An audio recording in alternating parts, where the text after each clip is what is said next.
In a big city hotel, a group of businessmen were on the last day of a 3-day conference.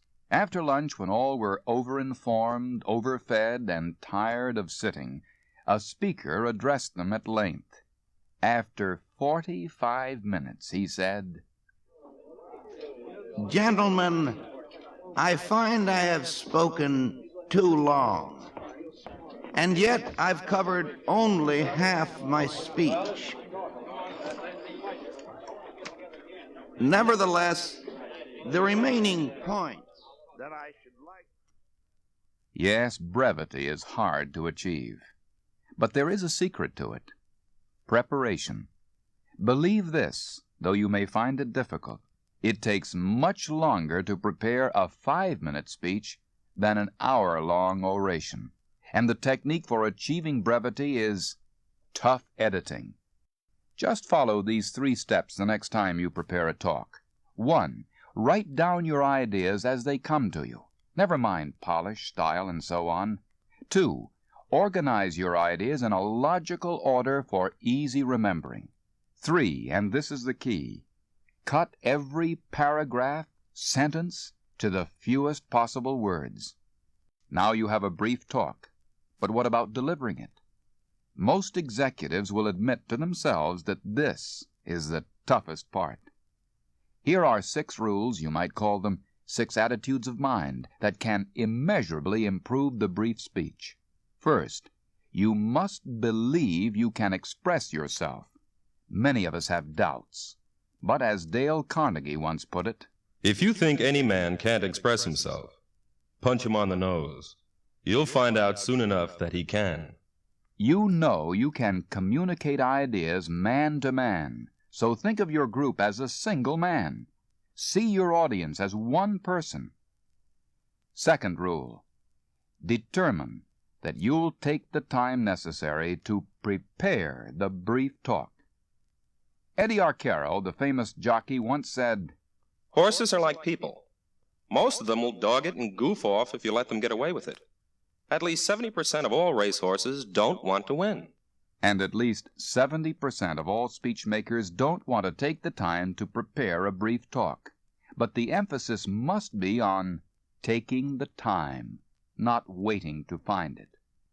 Third and fourth rules, use fear. Pick a target in the audience. Most of us feel some apprehension about making a talk, but a certain amount of fear can be a good thing, especially if you let it drive you to proper preparation. And pick a target. Too many speakers see their audiences as a sea of faces with whom they establish no rapport. To establish emotional contact with the group, fix one person, imagined or real, in your mind, both in preparing and delivering your talk. You'll be surprised at how it humanizes both you and the audience. Rule 5. Make sure that something you communicate is a part of you. After hearing a sermon on an aircraft carrier, one of the sailors walked up to the chaplain. That was a great sermon, preacher. Tell me, son, just why did you think it was a great sermon? Because it took something from your heart and put it into mine. You'll achieve sincerity by trying to put something you truly believe into the hearts and minds of your audience. Finally, Rule 6. Say what you mean. This is deceptively simple. An executive once handed a letter to a secretary saying, Circular file for this one, Mary. And was amazed to find the letter circulating through the department a few days later. Mary had never heard a wastebasket referred to as a circular file. So, make sure what you say is what you mean, in terms familiar to your audience.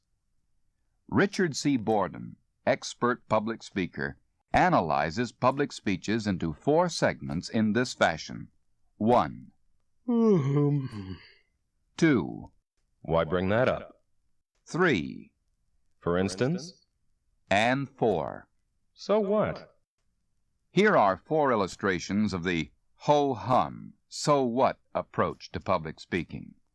Applied by you, they can add bite and effectiveness to your talks. Ho-hum suggests that you are facing a bored or inattentive audience, and they usually are before you catch their interest. So, don't open a speech on public safety with, I want to talk today about reducing the incidence of traffic accidents in Dayton. Instead, try something like, 450 shining new coffins were delivered to this city last Thursday. 2. Why bring that up? You've got their attention all right, but they must know immediately why you brought the subject up. I'm sorry to say that those coffins will be used by whom? Perhaps one of the children we saw going to school this morning. Possibly one of us in this room. Yet we can do nothing. For instance, the illustrations you use are what brings the subject to life for your listeners. So use illustrations familiar to them. By a strictly logical attack on the causes of accidents, most of us in this room have cut accident rates in our plants to the bone. Why not apply the same rigorous logic to the causes of traffic deaths? Point 4. So what means that your talk should have a point.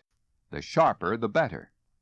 As a salesman must ask for the order, you must ask clearly for the action you want from your audience. If you're with me so far, then follow one more step. Let each of us in this room make 4 telephone calls to those influential people who are not able to be here today. The point of the calls? A letter to the city council from each man, backing up our proposal. Yes, it's all too easy to talk, and all too difficult to be brief, as we know from many bitter experiences. But if you have something to say, and can say it in a few words, your audiences, your associates, and your superiors will all show their gratitude.